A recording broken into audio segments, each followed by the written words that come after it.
دل کی بیماریوں کی کافی زیادہ ہیں معاشرے میں، اور ان کی وجہ بہت سی ہیں. کون سا سر یہ لائف سٹائل سے ریلیٹڈ کہ کیا کیا جائے کہ یہ بیماریاں کم ہوں؟ جی وہ آئی تھنک یہ ہم تقریباً ہر ہی پروگرام میں اس پہ ہم زیادہ زور دیتے ہیں کہ آپ شروع سے ہی صحت مند عادتیں اپنائیں. بچپن سے ہی ماں باپ کی ذمہ داری بنتی ہے، پھر ٹیچرز کی ذمہ داری بنتی ہے، پھر کمیونٹی بھی، پھر جب آپ اسکولوں اور کالجز میں اور یونیورسٹیز میں آتے ہیں تو وہاں پہ آئی تھنک پوری ان کی فیکلٹی، ٹیچرز اور دوستوں کی ذمہ داری بنتی ہے کہ صحت مند عادتیں جو شروع میں آئی تھنک ہمارے یہاں ایک بہت اچھی چیز ہوتی تھی کہ اسکولوں میں پی ٹی ڈرل ایکسرسائز صبح سویرے جاتے ہوئے، پھر درمیان میں جو سیشن ہوتی تھی اس میں آپ کو جو ٹائم ملتا تو اس میں سپورٹس وغیرہ ہوتی تھیں، پھر شام کو سپورٹس وغیرہ ہوتی تھی، پڑھنے کا ٹائم لگ، کھیلنے کا ٹائم لگ. تو یہ والی بڑا ضروری ہے کہ شروع سے بچے میں عادت ڈالی جائے کہ ایکسرسائز ضروری ہے، کھیلنا کودنا بہت ضروری ہے، پڑھائی بھی بہت ضروری ہے، وزن کو نہیں بڑھنے دینا. اور جہاں پہ وزن بڑھتے جائے، بڑھنا شروع ہو جائے تو وہاں پہ جو میٹھی چیزیں ہیں اور اسپیشلی تلی جو چیزیں ہیں جو وزن بڑھاتی ہیں ان کا استعمال کم ہو جائے. ایون بچوں میں جیسے کینڈیز ہیں، ٹافیاں ہیں، چیونگم وغیرہ ہے، چاکلیٹس ہیں، یہ ایسی چیزیں ہیں، اور کولڈ ڈرنکس ہیں، اس کا استعمال کم سے کم ہونا چاہیے. اور اگر بچہ جو ہے وہ چبی ہو رہا ہے اور موٹا ہو رہا ہے تو ان چیزوں کا استعمال کم ہو جائے اور جو سادہ خوراک ہو لیں جس میں دودھ اور انڈے کا استعمال زیادہ ہو، گوشت کا استعمال ہو، تاکہ بچے کی گروتھ ٹھیک ہو.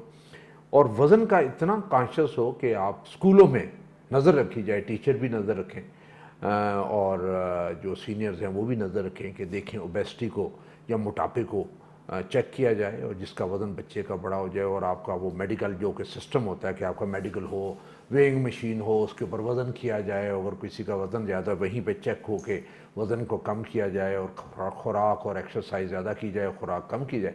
تو یہ ساری چیزیں جب شروع سے مانیٹر ہوتی ہیں تو جو بچہ بڑا ہوتا ہے اور ایڈولیسنس میں پہنچتا ہے تو اس وقت تک کافی چیزیں کنٹرول ہو چکی ہیں. یہ ایج ہے جس میں آپ یہ ساری چیزیں کنٹرول کر سکتے ہیں. پھر ایکسرسائز سپورٹس ساری وہ ہو جاتی ہیں.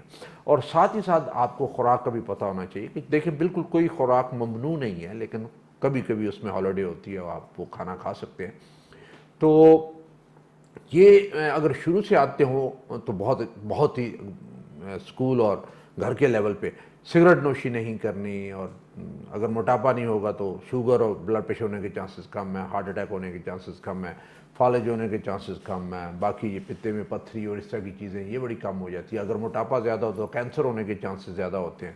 موٹاپے کو کم کرنا چاہیے.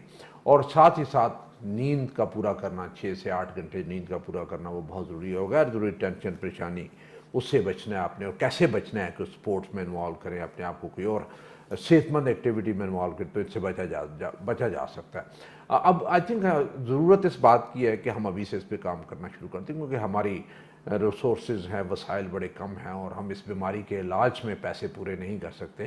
تو سب سے اچھا طریقہ یہ ہے کہ اس کے جو پرہیز اور جو اس کی پریونشن ہے اس پہ زیادہ زور دیں، اور جو ہے نچلے لیول سے شروع کریں تاکہ اوپر والے لیول پہ جو ہے ٹریٹمنٹ کے لیول پہ بہت کم لوگ پہنچے جن کو ہمیں مہنگی ٹریٹمنٹ دینی پڑتی ہے، اسٹینٹ ڈالنے پڑتے ہیں، یا ساری عمر دوائی کھانی پڑتی ہے، یا سرجری کرنی پڑتی ہے، یا اور پروسیجر کرنے پڑتے ہیں. تو اس لیے یہ بڑا ضروری ہے کہ اس کے اوپر ایک ٹاسک فورس بنائی جائے اور ہنگامی بنیادوں پہ اس پہ کام کرنا چاہیے. کیونکہ یہ بھی ایسی اتنی بڑی وبا ہو گئی ہے کہ آپ دیکھیں کہ ایک پیشنٹ جو ہے اس سے 2 سے 2.5 لاکھ اس کے اوپر جو ہے وہ اسٹینٹ کا ایک کا خرچہ ہوتا ہے. وہ بائی پاس ہوتا ہے 400 پلس پہ بات چلی جاتی ہے. 2-3 اسٹینٹ ڈلتے ہیں تو 4 لاکھ سے اوپر کی بات چلی جاتی ہے.